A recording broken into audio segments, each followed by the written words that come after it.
What's going on, guys? It is that time again. Brewed There, Drank That, and All That Ales proudly present the rounds.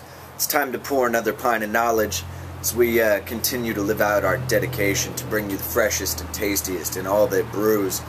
My name, of course, is Glenn, and today's really kind of a weird contradiction in days. It may appear to be bright and sunny out here, but there's a wind whipping through that honestly takes about 15-20 degrees off the nose. And so I don't know whether to be hot or cold. I don't know whether to sweat or shiver. Everything's screwed up. So hopefully, to help wind my clock back a little bit, maybe set it right, we're swinging out to Colorado today. We're going out to Longman, and we are checking out Left Hand and their Widdershins barley wine.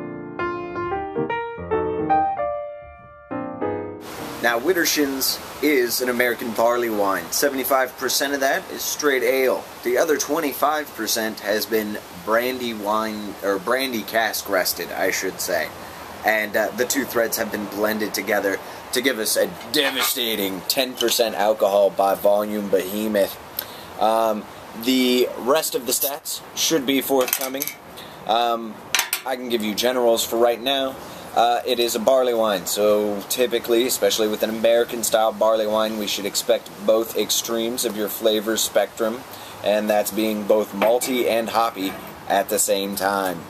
Now, what is interesting is what the promise of a brandy cask resting does. This may almost move the flavor profile from the typical barley wine into almost a wee heavy style. I mean, I've got a kind of an expectation of more fruity esters than perhaps robust malt, but we'll see what happens. As you can see, this puppy's not quite as dark as a lot of the barley wines we've seen before.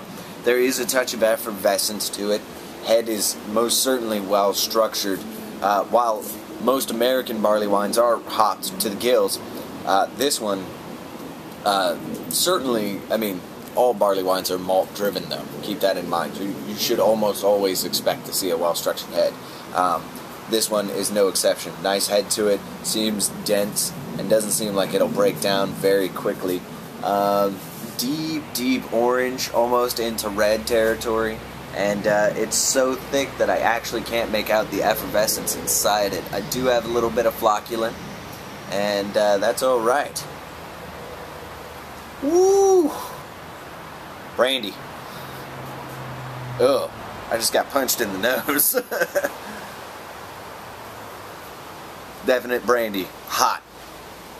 A hot presentation on the nose there.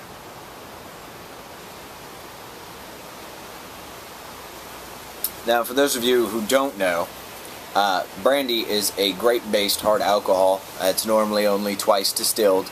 And brandy and cognac are extremely closely related. However, cognac is a geographic designation, meaning that it can only come from that one specific region in France.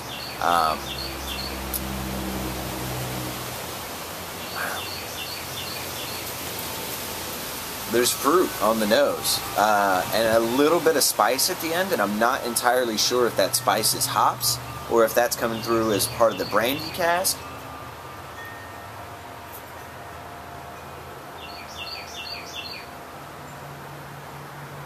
Very, very interesting bouquet. Keep in mind, this one has been aged for about 3 years or so.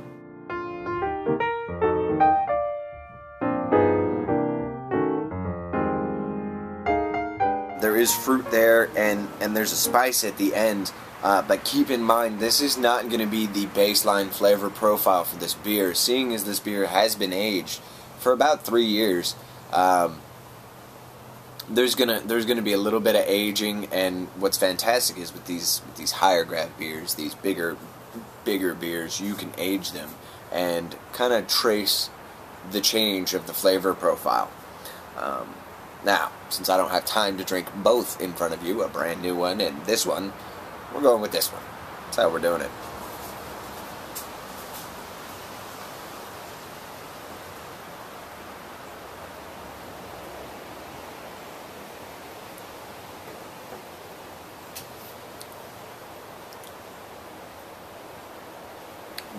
Big brandy flavor up front. lot of brandy, hot. And it's strange to see the alcohol so far forward on the flavor profile, but I really feel like that's where it comes through. The brandy kind of coats your entire mouth and then departs rather quickly, leaving oak from about the middle of the flavor profile. Now, I'm going to go out of my way to try and not rush this one. I get the feeling the more this one opens up, the tastier it's going to get, and such is the nature of the more malt-driven and complex beers.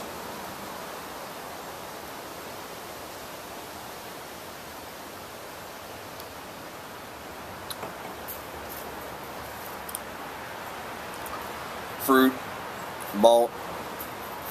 I'm really getting no presentation of hops here whatsoever, so my guess would be probably 40 IBUs or less. But a lot of brandy. I was actually really interested to see what that differentiation would do when you have 75% that's just straight barley wine, and you introduce a second thread, and only 25% of your total is you know, cask rested. But man, that brandy really shows through with some potency. It seems pretty clear why they would cut it down to such an amount. Had they barrel rested the entire thing in brandy casks, this would just be, it would be too much. It would genuinely be too much. I mean, it'd probably be great for marinades, but big flavor profile. So here's what we're going to do. We're going to let this one open up a little bit, and I'm going to touch back base with you here in just a little while. We're going to see how this one develops. I'd really like to do everything I can to provide the most accurate information to you guys possible, and I'd let this one sit out and start to warm for probably about 10 minutes before filming, but needless to say, you guys don't reap the benefit of having it open completely, you know, if I just sit down and film it right away. So we'll see you in a second. Alright guys, so we're back. I've tried to let her open up a little bit, see if I can't give you an even more accurate description of what's going on here, because this one, she's complex and of a proper age. It's almost like being the cougar hunter of beers, you know what I'm saying?